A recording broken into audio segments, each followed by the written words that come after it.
શિવશક્તિ માર્કેટમાં લાગેલ આગના પીડિત વેપારીઓને ફોસ્ટાએ 45 લાખ રૂપિયાના ચેક પરત કર્યા। સુરતના રિંગ રોડ પર આવેલી શિવશક્તિ ટેક્સટાઇલ માર્કેટમાં ફેબ્રુઆરી 2025માં લાગેલી ભીષણ આગમાં 800થી વધુ દુકાનો બળીને ખાખ થઈ ગઈ હતી, જેમાં વેપારીઓને અંદાજિત 850 કરોડથી વધુનું નુકસાન થયું હતું।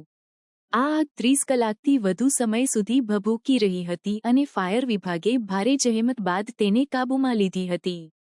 આ ઘટનામાં અનેક વેપારીઓએ તેમની જીવનભરની મૂડી ગુમાવી દીધી હતી, જેનાથી તેઓ આર્થિક રીતે કફોડી સ્થિતિમાં આવી ગયા હતા। આગ બાદ federation of Surat textile traders association FOSTA દ્વારા રાહત ફંડ એકત્રિત કરવાની પહેલ કરવામાં આવી હતી। ફોસ્ટાએ વેપારીઓને દાન આપવાની અપીલ કરી હતી, જેમાં આશા રાખવામાં આવી હતી કે જો દરેક વેપારી 10,000નો ફાળો આપશે તો 70 કરોડ એકત્રિત થઈ શકે।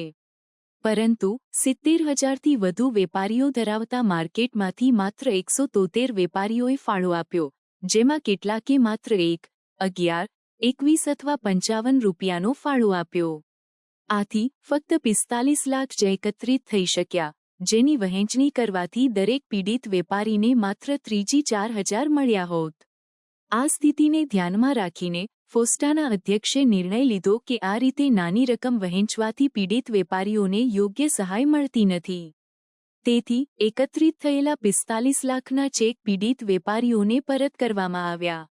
ફોસ્ટાએ વેપારીઓને વધુ ઉદારતા દાખવવા અને પીડિતોને યોગ્ય સહાય આપવા માટે ફરીથી દાન આપવાની અપીલ કરી છે।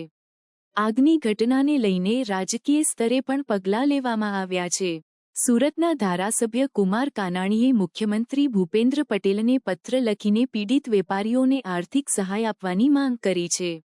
સાથે જ આગની ઘટનાની તપાસ કરવા માટે ગાંધીનગરથી ઉચ્ચ અધિકારીઓની ટીમ સુરત મોકલવામાં આવી છે, જે આગના કારણો અને જવાબદાર વ્યક્તિઓની ઓળખ કરવા માટે તપાસ કરી રહી છે।